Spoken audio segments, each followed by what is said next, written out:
thing. I've never been on an Easter egg hunt. Well, that really doesn't surprise me. Okay, fair enough. By eliminating Kanto, I don't know. I don't know if it's just a blood for the blood god. I don't know. Rehost has been called as both teams will now go back to a 3v3. Flash in, try and possibly burn the ADSs that were set down by Bibu. Not smart for Citizen to push up without anybody checking. And G2 are getting collapsed upon.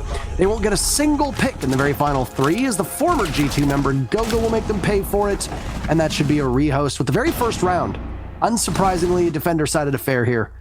In the process, waiting to peek on in, he won't survive that. It's a coordinated push alongside a frag dumped right into his lap. So finally, pushes in, dancing around the corner. He does such significant damage, but he's traded off by Uno, and G2 are very firmly in control. Initiation, Q will spring on in, down goes Citizen to Brede, but the coverage from Vitality will need to be better than that. A third kill for Uno as the plant going down will happen quite successfully. And Kanto Raketti, he'd gotten the very first kill, he'll get the very last. G2 will take the second round. No defense is going to be able to get anything against how quickly G2 over. But it's okay. Still trying to lure the Clash out. As you're going to get the kill in the back. There you go. SiegeGG tagged off in 10 of his HP in the meantime.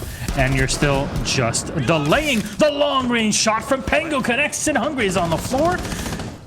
Sniping that double up to really take down the Clash. And smart from Kanto to hold back for a moment. But there's the drop. Jaeger, and he's all on his own inside of the kid's dorm and daycare, that is, and Uno will shut down Bibu as the final kill here. G2 taking it slow, but it's just Vitality's reaction. Very heavily fortified and well guarded defender site, but Kanto Raketti is just on one today. He has been spectacular. Goga and G2 has the control that they desire. Pengu gets the planter down, and he'll now try to walk away, and it's a huge round from Kanto Raketti.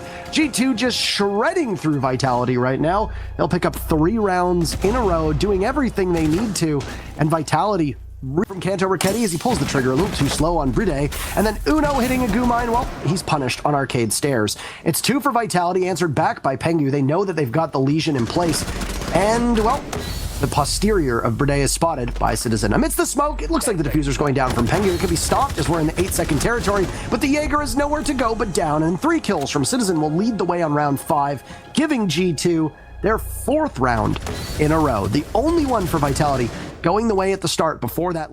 Low on those discs to throw around. Uno actually tagged and low on HP. The rotation or mid-rad rotation through into Cafe. He's got Pengu somewhere in support, but Pengu sitting in break room all on his own is usually a death trap. Virtual going for the plant, but SiegeGG's already gotten the kill, and Brede with 1 following up at Kanto. And Brede is sitting on site. You're stunning, but you're unsure of where your opponents will be coming from. The Jaeger watching one spot, but Pengu will win it out in the gunfight. That's the AR-33 for you there with the angle grip. You're gonna go for the plant. He is exposed. Brede with 1. Brede with the second. Bounces on the right time. And G2 losing the round off of this mistake. You knew where the Jaeger was. You weren't sure where the Wamai was. Break room, but SiegeGG's going to be lost on the rappel there. And Citizen will find another one on the Bibu. Again, long angles from inside of bunks. Brede is just going to hold an angle for this one. He's known as a clutch master for Vitality, but this is not one you're going to be able to clutch. Kanto Raketti swings wide, and the Jaeger will collect the headshot on Brede. That's a G2. At the helm, 5-2 hell inside a break room. And honestly, coming into break room is not a bad idea, but there's just so much for you to watch. Now it's 5 from Vitality versus 3 as Pengu's rotated back with an SMG-11, a headshot collected on Brede. Machines, long angle to be played, but there's SiegeGG actually that gets 1, close to downing the second there, but SiegeGG swings wide and gets a kill on Great. To turn into Pengu and take him out. I don't know what happened there inside of the daycare with the Ash, but it looks like the Ash should have died like 7 times. Answered back, though, by Citizen, who gets shot in the back, taking out a drone, hunted down from the Zolfia, and while Bibu having trouble securing, and there he goes. A bit of an issue with him taking out Virtue. Finally manages to get it, and down now goes the castle of Pengu as well. He's caught in a cross. So much manpower on the opposite side. It's just very difficult to deal with them, and yeah, it's only a matter of time until your angle is found. Off the plant for just a second, but too far back. The plant's gonna come down. He's gonna find 1 kill. Turns it into a 2v2 with Virtue on the floor. Does he know there's one in armor? Yes, he does. But the lower rate of fire of the AUG is not going to help there. Bibu got support. And BD is going to confirm the kill. It's all done. There you go. Where you see the buck of Hungry playing. The Jaeger will be able to fire back, though, and I think he just can't do much, unfortunately. A tiny bit off of Citizen. Late round flank. You know there's one guy right above, and Bibu is holding an angle close to the end of the round. There's the pre-fire, but Pengu misses the shots. For the attackers. One player is inside, though, right at the edge, and Bibu will finally be found. The fuse is going to be planted right down initiation, as Hungry will get one on Citizen, and it's all on Virtue now versus 3. Pre-firing with the Yogg, and Vitality secure round 10. It's a tie. 5-5, Parker. All G2 needs to do for a draw is be on the stairs of the cross that could come out from Cafe. 2 great picks from G2, reading into the situation, and now they will try to hucked in by Hungry just to try and give some space as he pre-fires in. He's gotten it down onto Pengu through the wall. Unlucky for Pengu, but well played by Hungry. Borrowed time as he's low on HP, and the Thermite of Gogo will walk backwards into Virtue. Another play from Virtue. He'll look to secure. He'll get it, and he's a man on a mission now with Hungry in hot pursuit. He's gotten down by G2, too far to the right, and he's in the same circumstances. There's no salvation for Hungry, as it'll be match point for G2. They'll look to put the dagger in the hearts of Vitality fans as we'll go to final round of this matchup, round 12. Inside of that vault. Up close. He's waiting for the clash confirmation. There's the kill. And he's going to look around. The Jaeger's not reacting. Pengu already struck down SiegeGG. They need those 3 points. They want to push ahead in front of Team Empire. The grenade, not even Priam, just rushed in. Hungry with 1 kill on Uno, but his teammate is down. He's trying to collect. 1 more maybe in the back, but there's 2 left. He doesn't even have the fuser, and he has 1 HP pretty much. As he walks around the corner, it's checked in daycare. He's done. He's busted. And no time to play. 7-5 victory. To both of them in their engagement, and there's some great individual plays here by both teams, but the greater team effort. Hello, Citizen. How are you doing this evening? I'm doing good, thank you. How are you? So I'm pretty good. Honestly, that was a really entertaining game for us to watch here between you and Vitality. I can see that you're sitting at the training center here for you in G2 in Berlin. How is it actually moving along and working with the entire team? Because you've got your coaches, you've got your entire team around you. How is it building that team cohesion outside of the game?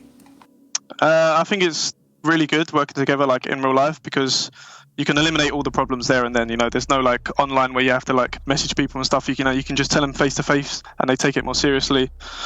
And obviously playing pro league games with your team around you is also a good boost for morale.